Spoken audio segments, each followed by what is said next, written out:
जय श्री राम ट्रेडर्स। सो गैस आज थी 14 जनवरी और आज मैंने निफ्टी में सेंसेक्स में किसी में भी कोई भी ट्रेड प्लान नहीं करी है। आज सेंसेक्स की एक्सपायरी भी थी। मेरे को लगा कि मार्केट में कल होगी एक्सपायरी 2 दिन बाद, क्योंकि कल तो मैंने आपको प्रीवियस वीडियो में बता दिया था कि कल की 15 तारीख की छुट्टी हो सकती है। ठीक है, तो मेरे को ये नहीं पता था कि आज ही एक्सपायरी हो जाएगी। मैं सोचा कि उससे अगले दिन होगी, कि 16 को एक्सपायरी होगी शुक्रवार को। ठीक है, तो लेकिन आज थी सेंसेक्स की एक्सपायरी, लेकिन सेंसेक्स में ना कोई तगड़ा सा मूव मिला नहीं है। मैंने जिस हिसाब से प्रीवियस वीडियो में बताया था ना, मार्केट उस रेंज के अंदर ही रहा कि मैंने कहा था कि इस रेंज के बाहर आपको ट्रेड लेना है, तो उस रेंज के अंदर ही रहा और मार्केट लगभग एक तरीके से साइडवेज ही क्लोज हो गया। ठीक है, तो बिना टाइम पास के आपको लिया था स्क्रीन पे। सो ये चार्ट है सेंसेक्स का 5 मिनट के टाइम फ्रेम पे।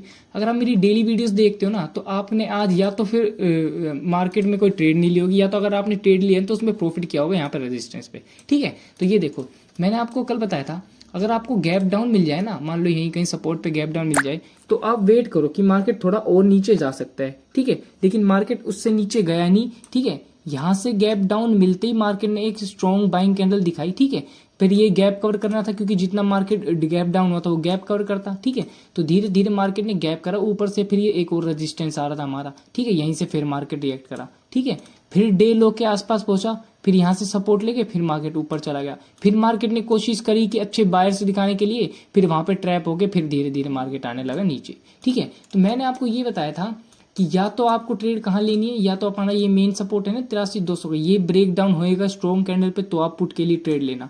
ठीक है, या फिर यहाँ पे इसको पुट वाले यहाँ पे अगर सपोर्ट पे ट्रैप हो जाए तो आप ट्रेड लेना। ठीक है, तो कहीं पे ट्रेड बना ही नहीं, ना इसको ब्रेक कर पाया मार्केट नीचे की साइड, ना इसको ऊपर की साइड ब्रेक कर पाया। ठीक है, तो ये कुछ लेवल्स होते हैं मेन लेवल, तो इन लेवल के ब्रेक डाउन पे आप ट्रेड वगैरह लो, तो इसके बीच में कहाँ ट्रेड लेते हैं आप बताओ?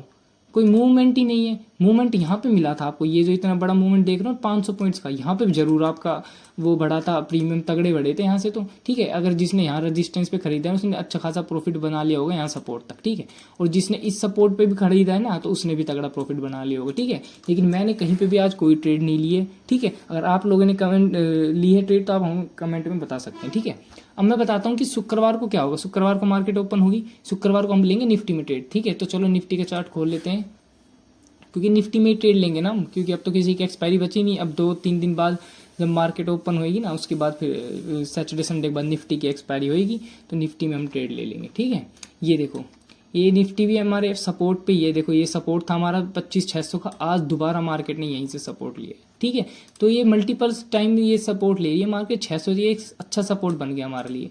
ठीक है, अब क्या करेंगे, इसको हटा देते हैं। सबसे पहले इस मार्केट ने जो आज हाई बनाया है, ये हाई बनाया है, इसको एज अ रेजिस्टेंस मान लेते हैं। ठीक है, अब आपको क्या करना है, सबसे पहले ओआई चेक करना है। ठीक है, तो ओआई खोल लेते हैं। सबसे पहले ओआई में क्या दिख रहा है हमें, 78,000 बंदे बैठे हैं 25,600 पे, ये सपोर्ट का काम है जो हमने ऑलरेडी मार्क कर रखा है। ठीक है, और इंस्टेंट रेजिस्टेंस निकल के आ रहा है एक 25,700 का, ये 26,700 मार्क कर लेता हूँ मैं, और दूसरा निकल के आ रहा है 25,800। ठीक है, 25,800 है डायरेक्ट। ठीक है, उसके बाद 750 का कोई मतलब नहीं है, यहाँ पे मार्केट रुकेगा ही नहीं।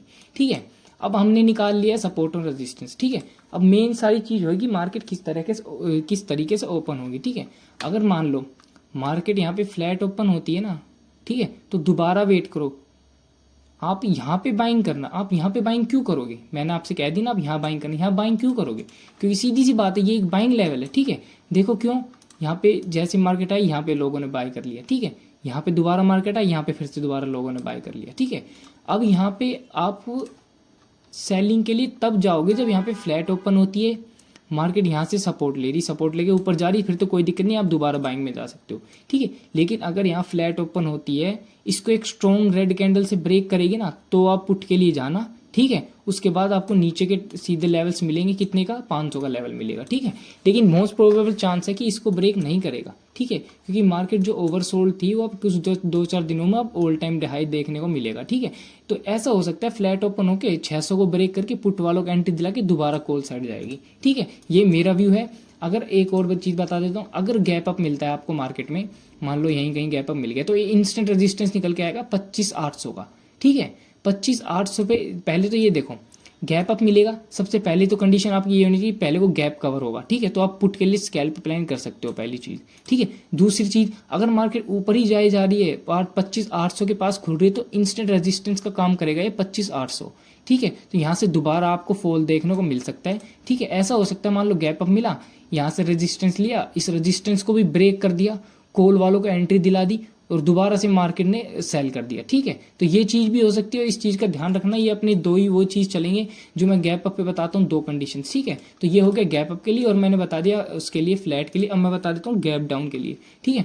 मान लो आपको 25,600 से नीचे गैप डाउन मिल गया तो दोबारा आप मार्केट आपको 25,500 के आसपास देखने को मिलेगी, ठीक है। लेकिन यहाँ पे दोबारा सेल नहीं करना है, मैं फिर कह रहा हूँ, यहाँ पे पुट वालों को एंट्री दिलाएगी, फिर आप कॉल के लिए जा सकते हो, जैसे मार्केट ने 2-4 दिन पहले यहाँ पे किया था, ठीक है। पुट वालों को एंट्री दिया कि कॉल साइड फट गया था, तो सेम चीज़ दोबारा यहाँ पे भी हो सकती है, ठीक है। तो एक शॉर्ट कवरिंग तगड़ा मूव आपको कहाँ देखने को मिलेंगे, मूव देखने को मिलेगा आपको 25,700 के ऊपर, ठीक है। 25,700 के ऊपर टिक गया तो 25,800 भी अगर ब्रेक करता है तो 800 के ऊपर और तगड़ा मूव आपको देखने को मिलेगा कॉल साइड के लिए, ठीक है।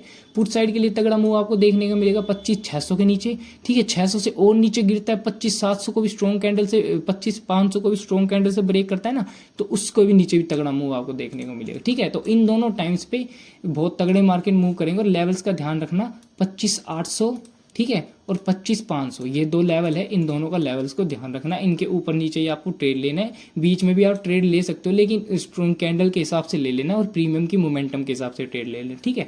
सो गाइस ये थी हमारी आज की एनालिसिस। अगर आपको कोई दिक्कत हो या फिर आपको किसी बारे में पर्टिकुलर स्टॉक्स के बारे में एनालिसिस पूछना हो तो आप मेरे को कमेंट में बता सकते हैं, ठीक है। सो गाइस ऐसे ही डेली वीडियो एनालिसिस के लिए ज्वाइन करें हमारा टेलीग्राम ग्रुप और सब्सक्राइब कीजिए अनऑफिशियल ट्रेडर को। जय श्री राम।